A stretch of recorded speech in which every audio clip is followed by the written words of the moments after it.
Shalom from Israel to all of the Daystar viewers around the world. I'm Moshe Bar Tzvi, the producer and founder of Israel Now News.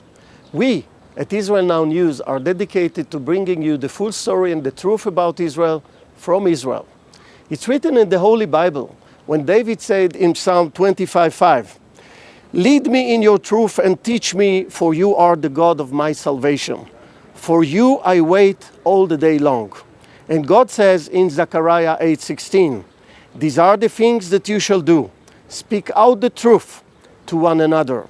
Judge with truth and judgment to peace in your gates. And always search for the truth, and the truth shall set you free." John 8:31. I hope you enjoyed the program. God bless you from Jerusalem. Shalom, shalom.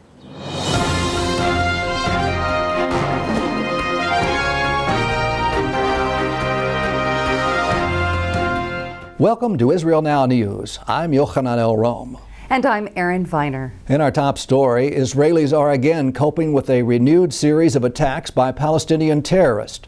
A border police officer in his 20s was critically wounded after being stabbed multiple times in his neck and upper body outside Jerusalem's Old City. Before collapsing, he managed to shoot the knife-wielding Palestinian, who's also recovering in intensive care. The terrorist has been identified as an 18-year-old who illegally entered the country from Palestinian-controlled territory in the Hebron area. Prime Minister Benjamin Netanyahu said the officer acted with exceptional heroism and that he commends his determination and that of all security personnel who time and time again thwart the many attempts to attack the nation's citizens.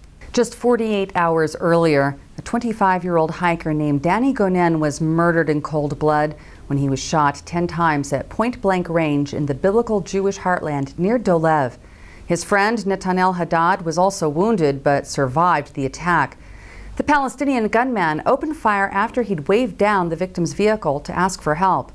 A terror faction affiliated with the armed wing of Hamas, named after the two terrorists who killed 3 Israeli teenagers a year ago, is claiming responsibility for the murder.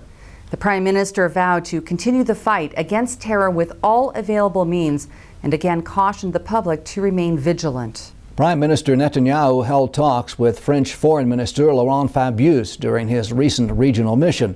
The Paris diplomat came to Jerusalem after holding talks with the Arab League in Cairo and Palestinian President Mahmoud Abbas in Ramallah as part of a French initiative to revive peace talks between Israel and the Palestinians. After Fabius warned Netanyahu there may be an explosion in the absence of talks, the premier reminded him that Abbas rebuffed his own vision of peace he unveiled at the Bar-Ilan University 6 years ago. Netanyahu also pointed out that not only has the Palestinian Authority refused to condemn the recent wave of terrorism, but it unabashedly continues its campaign of incitement and official propagation of violence and hatred against Israeli civilians. Hamas is welcoming condemnation of Israel in a United Nations investigation of last summer's conflict in Gaza that found both sides may have committed war crimes. The UN Human Rights Council report was also dismissive of the unprecedented efforts by the IDF to give Palestinian civilians advance warning of airstrikes so that they could evacuate. Israeli officials slammed the UNHRC for its long-documented inherent bias against the Jewish state. Education Minister Naftali Bennett said that those behind the report have blood on their hands for permitting the murder of Jews by trying to prevent the nation's soldiers from protecting the people of Israel. Just ahead of the report's release, the director of the UN's own relief agency criticized Palestinians for stockpiling weapons at the organization's facilities in Gaza. UNRWA Commissioner General Pierre Krahenbuhl is the first senior official in the world body to admit Hamas terrorists abused UN-run schools, clinics, and other sites by using them to store arms and explosives. He's also the only high-level international official to publicly denounce rocket fire from Gaza into Israeli communities that sparked the 50 days of fighting. Alert sirens have been ringing out on the Golan Heights, causing Israeli citizens to rush to safety. While no recent mortars have penetrated the frontier, there is rising concern over spillover violence from the Syrian civil war. Intensifying combat near a Druze village in Syria is heightening concern of community members in neighboring Israel who fear that their brethren are in imminent danger, particularly after the Islamist Nusra Front massacred 20 Druze villagers in Idlib last week. Druze in Israel have been so incensed, they attacked an IDF military ambulance transporting wounded Syrian rebels near the border, injuring 2 IDF soldiers and killing the Syrian opposition fighter.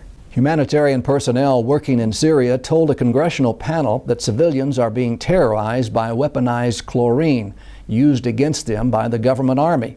They also accused the forces loyal to President Bashar al-Assad of consistently targeting opposition-held areas with the dual objective of uprooting them while actually taking measures to prolong the suffering. A new report from the State Department documents a 35% rise in worldwide terrorism during 2014. Terrorists killed nearly twice as many people as in the previous year. According to the annual terrorism report, the Islamic State has surged to the dubious forefront as the leading jihadist group, now eclipsing Al-Qaeda as the most dangerous terrorist group in the world. That same assessment from the State Department is accusing Iran of not only continuing to support international terrorist groups, but in fact expanding its assistance. Tehran was found to have increased its backing of Shiite militias fighting in Iraq while maintaining its supply of military, intelligence, and financial aid to the government of Syrian President Assad, as well as the Hezbollah, Hamas, and the Islamic Jihad terror organizations. With the deadline for the P5+1 nations to reach a nuclear deal with the hardline Islamic Republic less than 1 week away, the findings are heightening concern that Tehran may unleash an even greater terrorist assault after being infused with billions of dollars in relief from economic sanctions provided by any such agreement. In other regional news, Washington wants a greater commitment from Baghdad to combat the Islamic State.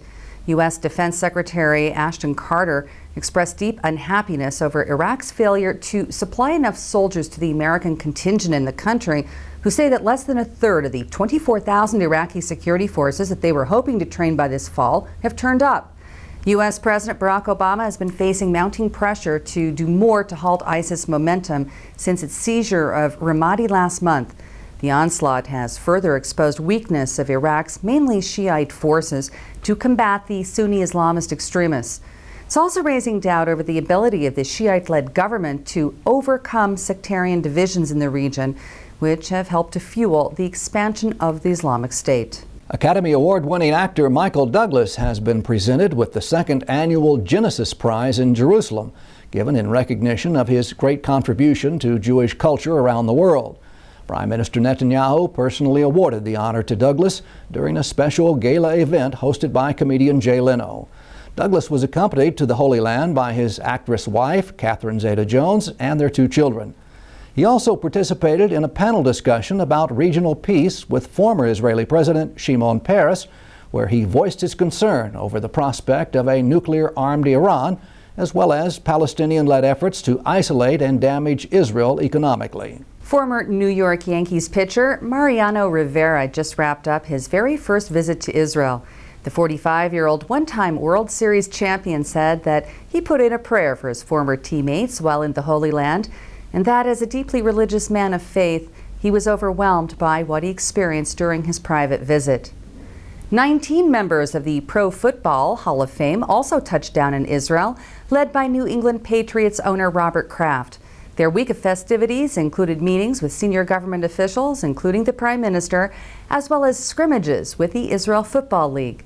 The champs included Green Bay Packers great Jim Taylor, running back Curtis Martin for the Patriots and the Jets, Kansas City Chiefs defensive lineman Curly Culp, and Baltimore Colts wide receiver Raymond Berry. And the mother of Golden State Warriors, starting point guard Stephen Curry, enjoyed her own return trip to Israel. Sonia Curry expressed her love for the biblical Hebrew language and said that she underwent a spiritual transformation during her first visit to the Holy Land 5 years ago and has been basking in the experience ever since. Israeli police are investigating irreparable damage to relics that date back more than 4,000 years. Arsonists set fire to 2 storerooms in Tel Kishon that were filled with early 3rd millennium Bronze Age pottery and 4th millennium weapons excavated by the Israel Antiquities Authority. The site is near Mount Tabor in the Galilee. Dr. Amir Golani is the head archaeologist of the IAA DIG, who sadly observed that significant and serious damage was caused to the study of historical objects which belong to everyone. In more positive developments, An inscription in ancient Hebrew dating back to the time of King David has been discovered in the Valley of Elah, where the biblical warrior slew Goliath. Archaeologists unearthed a 3,000-year-old ceramic jar bearing the name Eshbal ben Bada, which is mentioned in the Book of Chronicles in the Hebrew Bible in reference to the king of Israel. This is the first time the name has ever been found inscribed on an actual artifact.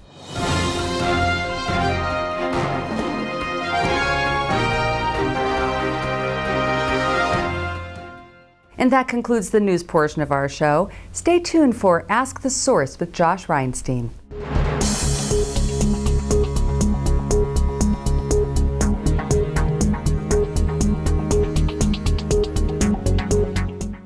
Hello and welcome to Ask the Source. I'm your host, Josh Reinstein, and we're here on a beautiful day in Jerusalem on our rooftop studio. My guest today is Mike Peros, cybersecurity specialist and the owner of Bug.com. Mike, thanks for being on the show. Thank you. Tell our viewers a little bit about what is Bug.com. Bug.com is a cutting-edge cyber TSCM, technical surveillance countermeasure company. And we work throughout the world. We have done jobs for clients in very large defense contractors, Federal Reserve Bank, and Wall Street as well. You know, there's a lot of talk now about cybersecurity. They say the threat is so big now that it could even be more of a threat than a nuclear Iran. How is that possible? Well, because of the way the electronic structure of our networks has been built, it's very vulnerable to attack, and it's extremely hard to secure. Well, what would be the outfall of a cyber attack that was successful in bringing down the network? Let me give you an example. If someone could control the economy through Federal Reserve Bank, that would allow them to control the world. On the energy side of infrastructure, someone could come in and control the power grid and basically eliminate the energy from getting to your businesses or your homes.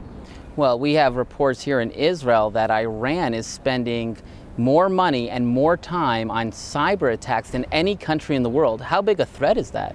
It's extremely large. Our national infrastructure throughout the world is not secure. And if you were to compare it to an F-16, we are actually at the biplane mode right now in security measures for the networks. So are people scrambling to catch up with the technology, or is there a plan in place, or do you just think it's going to be an inevitable attack? Right now, Department of Defense for the U.S. is spending 1/3 of our defense budget on cyber warfare.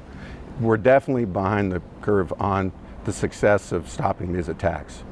But how much of a threat would be a place like Iran? You know, you think of Iran as completely untechnologically advanced. America sends, like you said, 1/3 of its budget on defense. How would this country, Iran, be able to attack the world leader, America, today? Basically because of easy access to information through Google and the network, people have the ability to gain information quickly and learn to develop their techniques for cyber attack. That's made it very easy and cost effective for these people to come in and to be able to attack our networks. Recently, a group called Anonymous threatened to do a cyber holocaust against Israel. Yet when the day came when they were supposed to attack us, we very easily knocked away the attack. It was pretty much a superficial thing. I think they hacked a news site or something like that. Why were we so successful in stopping this massive attack? Knowledge is power, and the Israelis really put a lot of time and effort into education, and because of that, they're ahead of the competition. You know, is Israel and America doing a lot of cooperation in this? Because if we're ahead of the curve, then America should be. We pretty much cooperate on everything. Yes, I would believe that the West is ahead of the curve as well. China is coming on very strong. But when you're comparing Israel and America, I think they're running neck and neck on security measures for the networks. What do you see as the biggest threat to cybersecurity in the future? Controlling world economy through business and economic warfare. That is the new frontier. If you can control the economy, you can control the world. You know, one of the things that you mentioned is that you've done cybersecurity work with the Federal Reserve. How easy would it be for someone to get into their firewall and start changing interest rates and things of that effect? It's very easy to do that. Actually, there was a threat that came in Chinese nationalist that was arrested with the source code to the Federal Reserve servers, and we actually lost $9 trillion at the Fed in June of 2013, totally unaccounted for. The Chinese government had the access to the source codes of the servers, which means they control our economy potentially. Wow, so are these attacks becoming more and more of a thing, or are they more in its infancy stages now? No, basically what we see right now is that China has 250,000 hackers working for the Red Army attacking our networks as we speak. Mike, we have tens of millions of viewers watching the show. What message do you have for our viewing audience? We are at a cutting edge right now for attacks on mobile communication devices, which is our biggest threat. Your phone is the most unsecure communication device. They're 10 years behind the security of a computer at this time. Well, Mike, thank you for being on the show, and thank you for tuning in to Ask the Source. I'm your host, Josh Reinstein. Now back to the studio.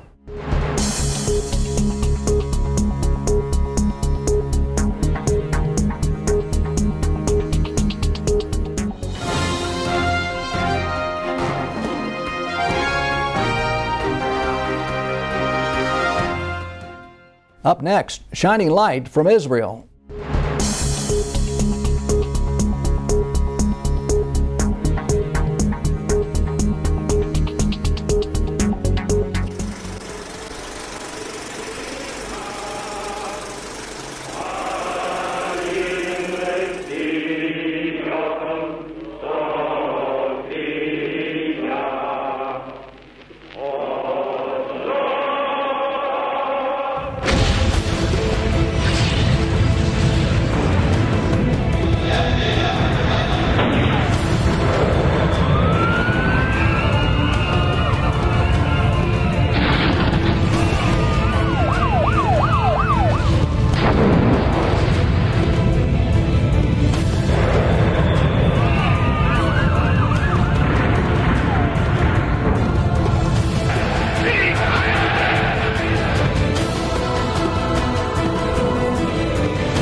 Get out of your country to a land that I will show you.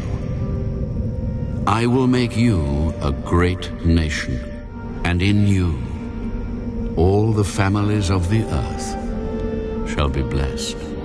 Lift your eyes now and look from the place where you are, northward, southward, eastward, and westward.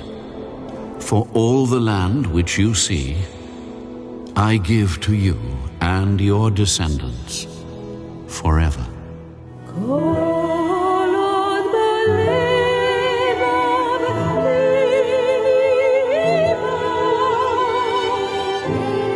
The miracle of our age is that after 2,000 years ago, against all odds, with all the pogroms and with the heinous Holocaust, the Jews came back and reunited with a very small remnant of Jewish people that was here throughout this 2,000 years of exile.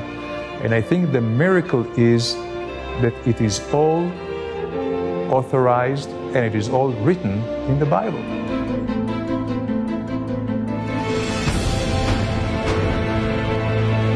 If you read through the first book of the Bible, the book of Genesis, which predates the scriptures of any other contemporary faith, you will find in the narrative of Abraham, Isaac, and Jacob the biblical statement that God promised this land to these fathers for their seed forever and ever.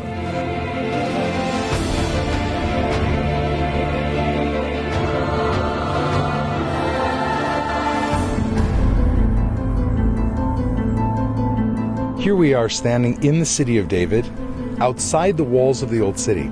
But in fact, this little hill outside the walls of the old city is Jerusalem from the Bible. When we want to understand where's the proof of the Jewish people in this land, going back 2,000 years, 630 years before Islam was even invented, here I hold a coin in my hand which I carry with me every day. This coin says on it, it was minted by Rome 27 times, It says Judea capta. Jews or Judah is captured. 2,000 years ago, my people, the Jewish people, we had already been living in this land for 1,100 years. This had been our home for over a millennia. Today, when we come back to this land, we're simply picking up this exact same journey and beginning from where we left off. We're back in Zion, the Jewish people are back home.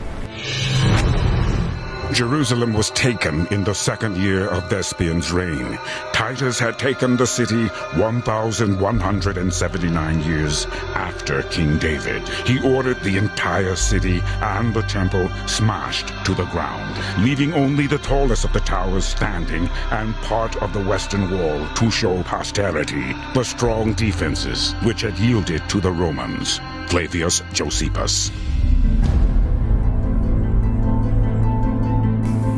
When you fight a clash of civilization, when you fight a religious war, the effort to distort the past, to distort history, to distort the truth, to distort religion are as important as long-range missiles in the current war.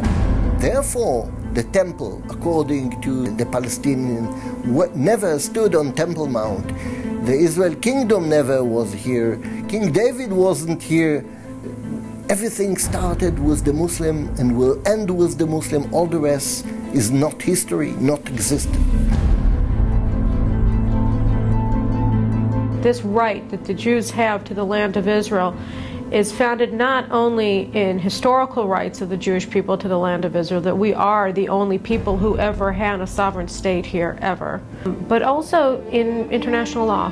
And when you see a Jewish people who, after 2,000 years of dispersion, has reunited and it's working and it's worked and it's glorious. I'm excited about the opportunities to live in this land when we've done it. The founder of Israel said that in our time, if somebody does not believe in miracles, he is not realistic. Reality is miracle here. We cannot judge this situation always in logic, because something very special is happening here.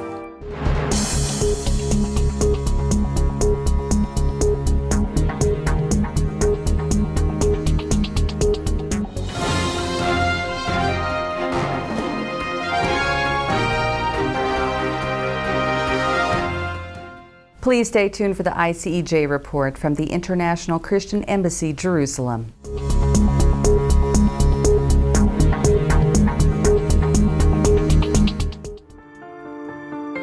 In 1980, the Israeli parliament passed a law declaring a united Jerusalem as the eternal capital of the State of Israel. Threatened by the Arab League with an oil embargo, national embassies in Jerusalem closed their doors. That same year, Christians from around the world gathered in Jerusalem to celebrate the Feast of Tabernacles. Sensing the isolation of the Israeli people, the participants and leaders of this gathering decided to establish the International Christian Embassy in Jerusalem. The International Christian Embassy Jerusalem is since more than 30 years right here in Jerusalem to connect the global church with the nation of Israel. For many Jewish people throughout the centuries, the only face of Christianity, what they experienced, was the ugly face of anti-Semitism, of Christians persecuting the Jewish people wherever they found them. As Christian Embassy, we are here in Israel to show a new face of the church, a new face of Jesus Christ to the Jewish people. We are here to affirm to Israel and to the nation that God is a covenant-keeping God, that God is a God who didn't abandon His people, but that He is faithful to every single promise which He has made to Abraham, Isaac, and Jacob. What an amazing thought, that when everyone was abandoning Israel, Christians stepped in and said, we will stand with Israel and we will have an embassy in Jerusalem. Already for more than 30 years, the International Christian Embassy Jerusalem is reaching out all over the land, from the north to the south, from the east to the west, to reach those people that are in need. And these people are, of course, the Jewish people who live in this land. But we've also been reaching out to the Christian Arab, to the Muslims, to the Bedouin, and to the Druze that are part of the population of Israel.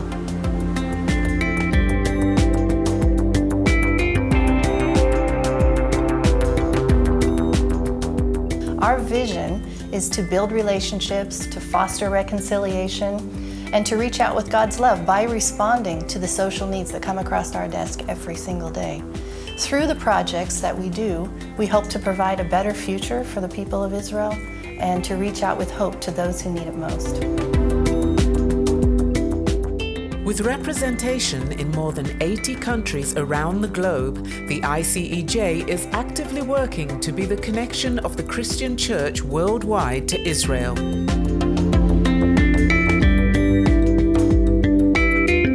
To say that we want to reach every country in the world, it's not just a saying, it's a mandate from God that we are to reach into every nation of the world, find those willing to represent their nation and stand with Israel in these days. It's prophetic, it's significant, and it's absolutely world-changing. Through our publications, TV programs, digital media platforms, and annual events such as the celebration of the Feast of Tabernacles, we are providing resources and opportunity for the church to connect and engage in being an active part of what God is doing today in the nation of Israel. You know, the truth is, the work of the ICEJ is more important now than it's ever been. With Israel at the eye of the Middle East storm, we must stand with Israel. And we must stand with the Jewish people to see God move in our generation right here in the land. It's so important to educate the church regarding Israel from the Word of God and in the Bible. There's a lot of theory among the Christians speaking about Israel and a lot of opinions, but we do have to go to the Word of God with the revelation of the Holy Spirit actually, so the church can really understand that without the Jewish people and without Israel, there wouldn't be any church, there wouldn't be any Bible, there wouldn't be any salvation. I want to personally invite you to find out more how you can connect yourself or your church with the nation of Israel. I look forward to hearing from you. To learn more about how you can connect with what God is doing today in Israel, visit our website at www.icej.org.